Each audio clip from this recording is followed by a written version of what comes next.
安全度过一晚。早上好呀！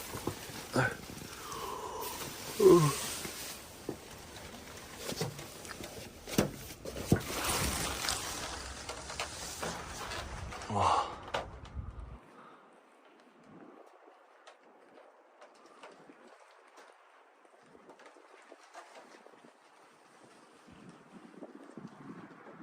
好冷啊，早上。自行车也还在。大家好，我是陶三丰，现在正在骑行西藏。今天已经是10月11号了，我现在所在的位置呢是在西藏拉萨市附近的一个小镇啊，古龙镇。找到了一个广场，还有一个小亭子，它是在派出所旁边，在这边度过了一晚。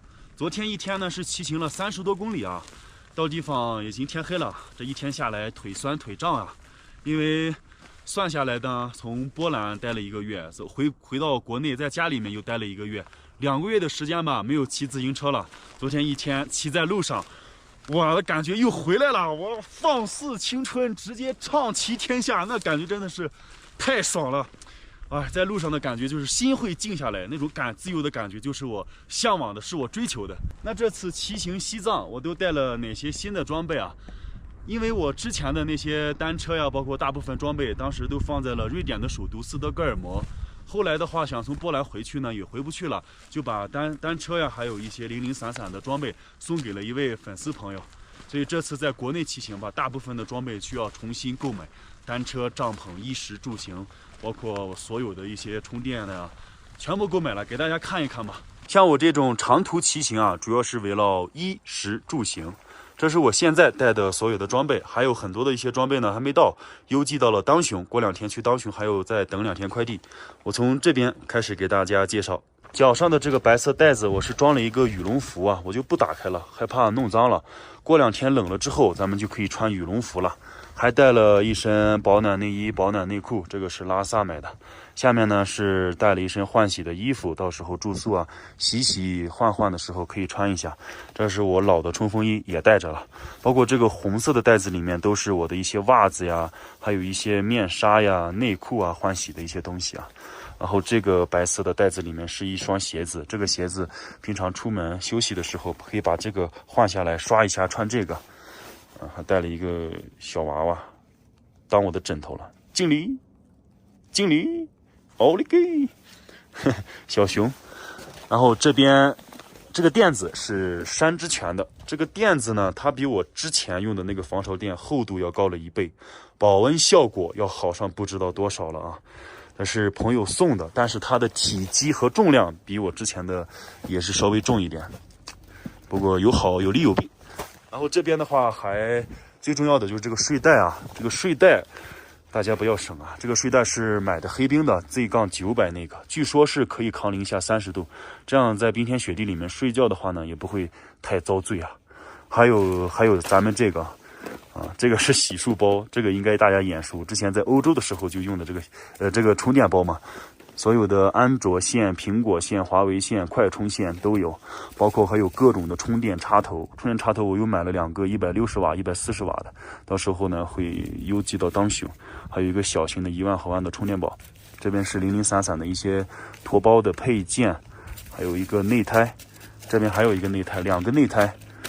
因为考虑到要这边修车的少嘛，自己就动手了。这是一个洗漱包。里面一些洗发精啊、沐浴露、牙膏什么的都装在里面了，好收纳，方便的时候好拿。这是一个新的一套内六，重新买的。然后还有一些小的螺丝刀，还有一些小的螺丝，这种的话都是一些小零件，修补自己就可以做了。然后还有补胎套装、补胎贴、敲胎棒、链条。因为在路上骑车嘛，就是爆胎，其实其他的也没有什么问题了。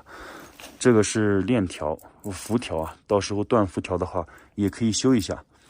然后打气筒，所以一定要学会修车，在荒郊野岭一旦坏车那就坏事了。这边呢就带了一些药品吧，这是高原反应的，还有一些骨头疼痛的、膝盖疼的，这都很管用。还有益生菌肚子不舒服的，就是零零散散的一些药品，还有一点点小配件。那边的那些东西呢，就是我平常路上户外做饭的一些锅灶。下方是我户外用电，包括拍摄的一些工具啊。给你们看一看，有4个高山气罐，这个都是在高海拔都是可以用的。没了之后啊，我在网上会提前再买。然后这个锅呢是买了一个单人锅，平常我自己炒个菜是没问题的，里面都带着炒勺还有锅盖。还买了一个这种锅，这个锅呢我是考虑到平常煮点米饭呀，泡个方便面啊，煎个鸡蛋呀，里面还有一个烧水壶，烧点水喝点茶呀，享受生活嘛，还是不错的。然后这次还带了一个10升的这样一个水袋，这个水袋打满了之后可以洗澡可以喝水的啊。因为我也是考虑到后面进无人区，水源是一大问题，10升的水的话能撑个4-5天。水袋，然后这边呢是这个炉头，炉头这次我是带了一个小炉头，然后带了一个大炉头，这2个炉头啊我会选一个留下，或者是选小的很大的，到时候再整一个烧柴火的炉子，这样就带2个炉子，一个烧气一个烧柴。这是卓玛小姐姐在拉萨遇到的，送给我的这个牛肉干啊，一直都没吃，到时候进无人区了，到时候可以开始吃牛肉了啊。卫生纸，然后下方这些的话都是用电设备，充电宝，3个6万毫安的充电宝，一个像一个板砖一样又大又沉。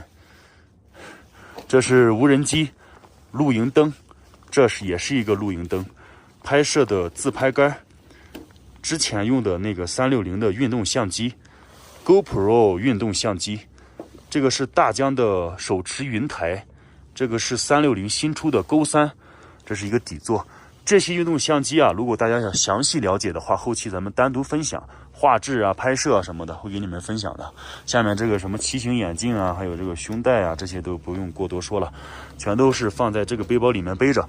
还有我这个拍摄支架，之前的拍摄支架呢都比较轻，风一吹啊老是摔倒，手机都摔坏过，所以这次我买了一个重一点的，这样在这边西藏这边嘛，尤其是再往前走的风沙会特别大，这个呢能稳一点。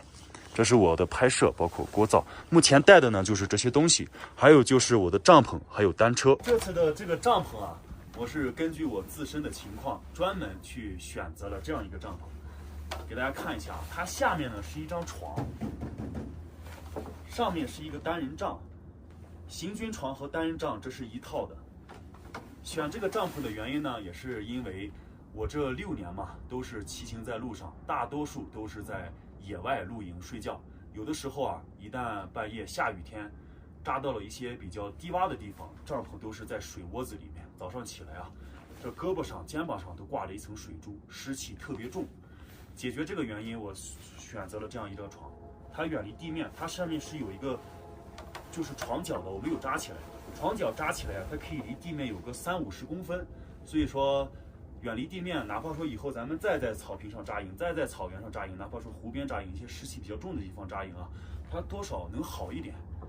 就是啊，它比我之前的那个大帐篷要重很多，也是在10斤左右，但是重一点就重一点嘛。个人的安全健康还是排在第一位的，你不然身体倒了垮了，后面都是000，那都没用了。你身体湿气过重了，你到老了一身毛病，还得让孩子给你支持，那也不好。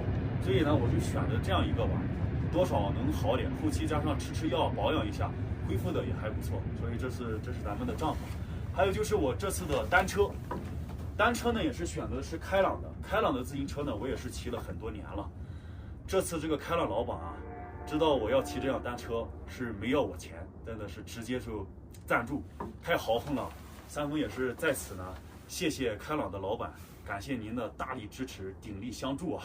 希望有机会我走完这一圈啊，咱们可以再见一面，一起吃饭喝茶。感谢开朗老板的大力相助。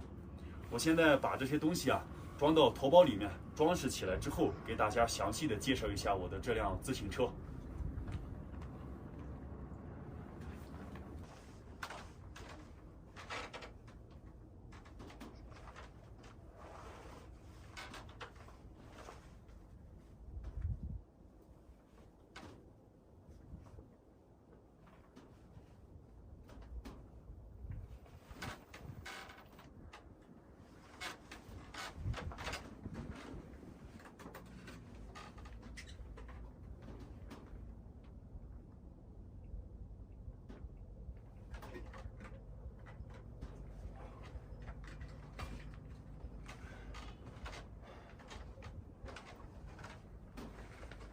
所有的行李全部已经装好了。目前我的自行车呢是没有后顶包的，只能用这个白色的袋子将就的装了一下睡袋。过2天到了当雄之后啊，后顶包包括自行车的前2包到了，充电宝啊、一些拍摄的相机啊都有地方放了。目前的话先将就骑几天。这辆自行车呢也是开朗的啊，一辆白色的自行车，上一辆是绿色的。这辆自行车的车架呢是跟我那绿色的车架是一样的，都是318的那一款，但是这个车架的话要比我那个稍微大一点，这个是700C 的。还有就是刹车是选自于禧玛诺的，这个刹车的话相当于次顶级了，相当于我们这种旅行的用这种刹车已经很好了。车胎是7级的防刺胎。轮毂的话也比我上一个自行车要轮毂稍微大了一点，因为车架变大了嘛。然后包括货架呢也是最新款的，开朗的，可以承重30公斤、60斤，前后货架的话能承重120斤，120斤之内是没有任何问题，超出了就有点重了。车把是选自于蝴蝶把，也是开朗配的。然后车座呢是一个 box 的，和我之前的那个车座是一样的。这辆车座大家可能觉得很硬不舒服，不了解啊，这是一个英国的品牌 box， 它就是卖这个牛皮车座，卖了150年，到现在卖的非常的火爆。这辆车座唯一的好处就是它现在硬，前几天的话屁股肯定不舒服，但是你越骑它会根据你屁股的形状打造出一个特别适合，越骑越舒适。所以这辆自行车整体的装备也好，包括配饰也好，算是次顶级了。接下来在国内的骑行就要骑着我这辆白色的开朗自行车走遍中国。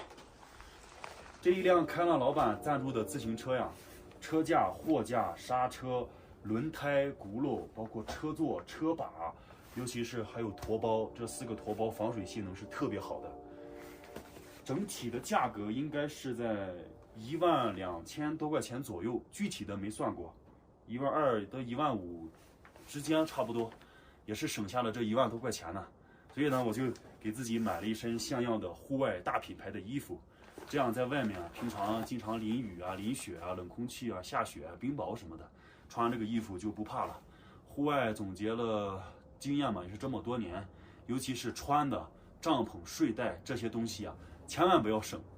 不要为了那几百几千块钱省了之后，在路上常年日积月累啊，会出现很多的毛病。花小钱，就省那些小钱，身体到时候都要花更多的钱去看病，所以这些东西都没有必要省。买一点好的衣服、好的装备，这样才能走得更远，身体更加健康。那我接下来的这样一个骑行路线呢，再给大家分享一下。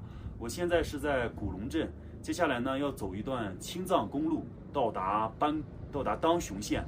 到达当雄县之后呢，我要穿越纳木错前往班戈。到达班戈之后吧，就算是变线了，变到了317国道上面。317国道我会走个几百公里，到达西藏的改则。到达改则之后又要变线，我要走216。216呢，也是2023年刚刚开通的唯一一条合法合理穿越疆塘无人区的一条公路，也是今年刚开通。自行车穿越的人好像没有吧，应该是很少，也是一个全新的挑战，因为是860公里的无人区到达新疆，可能到时候吧要跟大家失联个半个月吧。大家也是期待我这次能够挑战成功。那到达新疆之后，新疆的这个骑行路线吧就比较广了。到时候重新规划，到时候会给大家分享的。近期的装备目前是带了这些，过2天还会再增加。骑行路线呢也是这样。行了，我现在准备一下，继续出发。今天就前往羊八井方向，路上要是碰到合适的躲风躲雨的一个小木屋呀，我就停下睡觉了。前1个星期吧，我会以一个适应的阶段，包括这个坐垫磨的屁股确实疼。适应阶段，骑1个星期适应好了之后，后面就开始正式的沉浸式的骑行了。准备出发。出